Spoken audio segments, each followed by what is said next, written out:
Guys, Mike, so sometimes some people come in our lives and they create a lasting footprint, lasting impact in terms of the memories that we can carry, and we can practically carry out those memories throughout our lives. We can practically cherish those memories. So one such person that I had a pleasure to work with, his name was John Carroll.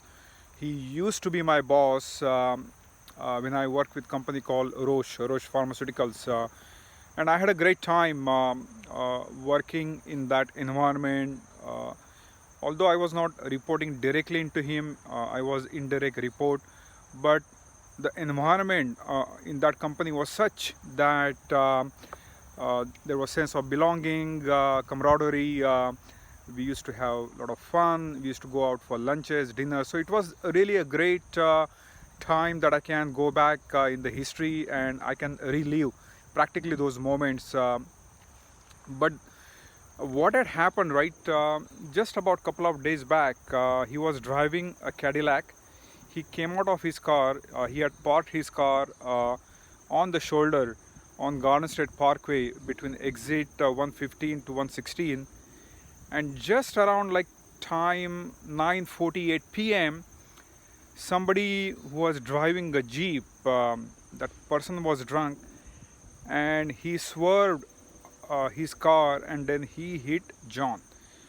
And it's such a phenomenal series of events, right? So he was not in his car, he had come out.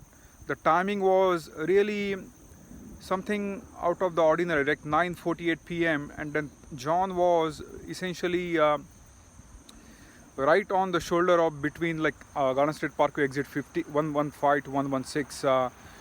So how many things have to come together, how many things need to get aligned for these things to happen, right? So the more I'm thinking about this, why John had to come out of his car at that time, why he was not sitting in his Cadillac, why somebody was driving a jeep. Later on they found out that he was a drunk person and then he hit John. So how many coincidences, right, that had to happen for John to get hit. And the more I started thinking about this, the more I started realizing that we cannot take anything for granted. Definitely coming out of your car, unless it is really an emergency, on the shoulder parking, unless your car is broken or your tire is flat or whatever, unless there is a case of emergency, you should not be coming out. But there has to be some reason why he had come out. We don't know yet. They're investigating. But I happened to go to his funeral, and I also happened to meet with my past colleagues. And there was a big queue. A lot of people had come to give him the tribute. And behind me, there were two ladies, right? So I was just out of sheer curiosity. I asked them, hey, how did you know John? Like all of us, we were wearing masks. And they said, we went with John on a jury duty about 17 years back. And ever since, he kept in touch with us. So that's the kind of person he was. Sometimes we meet someone on a single day on a jury duty, and then we say, sometimes yeah, we can hit that kind of bond, we can hit that kind of connection, but many a times we just say bye bye, and then I don't know how many people are able to come together out of this jury duty and then maintain that sustained friendship over the number of years. So that's the kind of person he was, and I feel really sad. I'm utterly devastated because he was hardly 60 years of age, and that is not the age to say bye bye. And I think it was just beyond his control. He could not see that person coming out of the blue moon, right? So one thing that I can talk about John was when my job had impacted, he actually happened to call me and he said, hey Mac, let's go out for dinner, right? And that the very gesture of him calling me, picking up the phone, and then not really worrying about Mac is not with this company anymore. Because many a times what happens, right, you work with a lot of colleagues, they give you farewell and everything, but afterwards, right, when you come out of the company, right, typically you don't get to keep up the same kind of relationships. You don't get to see those people on a day in day out basis. And then this is after my job got impacted. He called me after a couple of months just to say, hey, how is it going? Can I be of more help to you? And I think we could do that because the type of sheer friendship that we had. And I feel really blessed to get to know him. He was a seasoned executive with tons and tons of years of corporate experience, leadership experience. He used to be also the site head. And when I entered into that company, of course, I was reporting to another boss as a direct report with whom I also had a great relationship. And John was considered as the site head. And he was like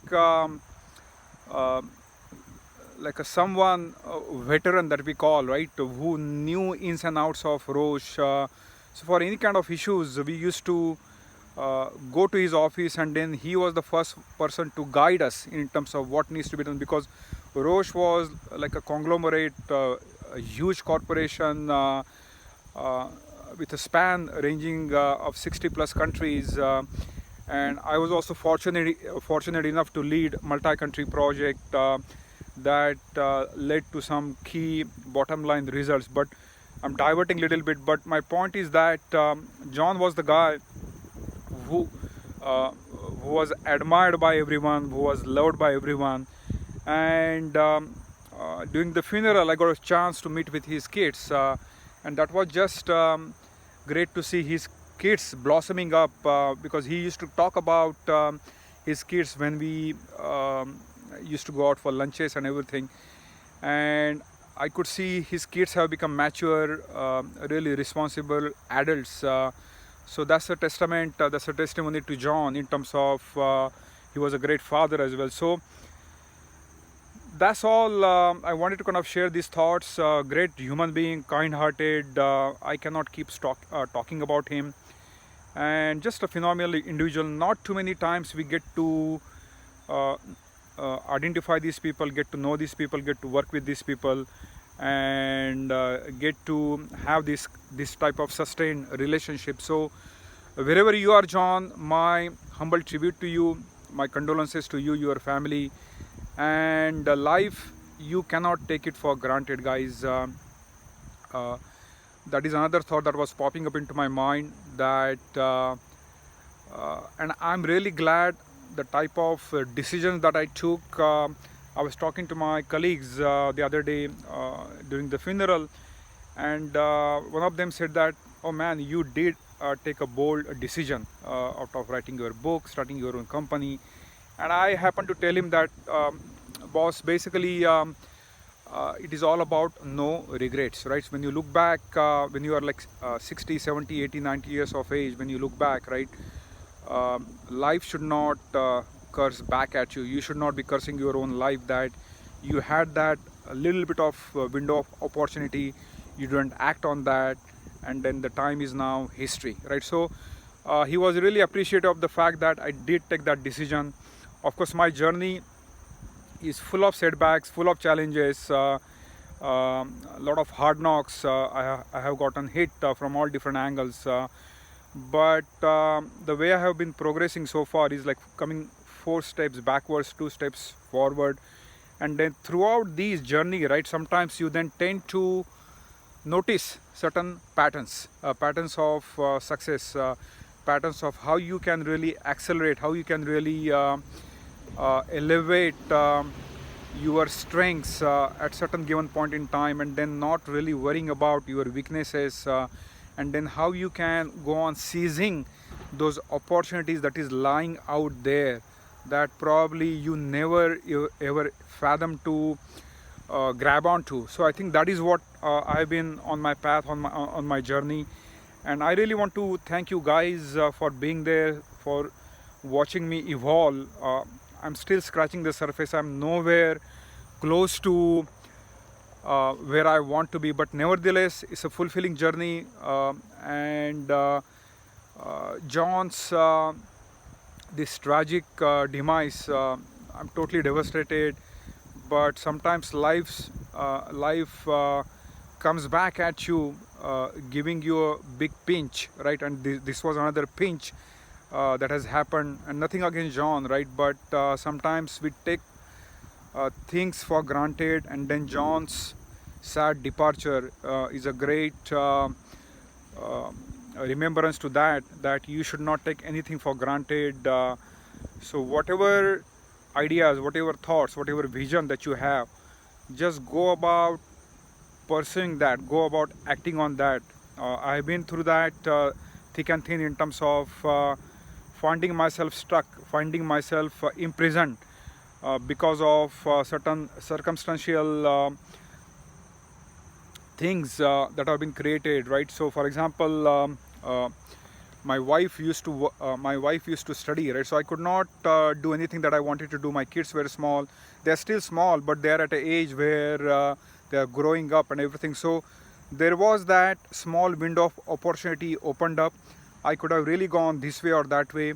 I'm really glad I decided to take on the path that I am on right now in terms of social entrepreneurship and helping people who are struggling, who are aspiring to get their brand established, to get their brand flourished on the internet, Google, social media.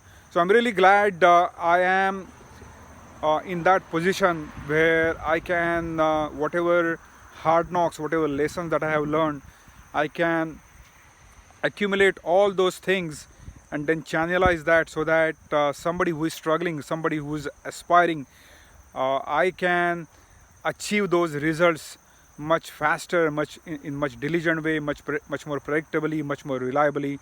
So I'm really glad I have come to that point where I can, where I've been helping entrepreneurs, business owners, retail shop owners to get their footprint elevated on through online business, through website, through social media.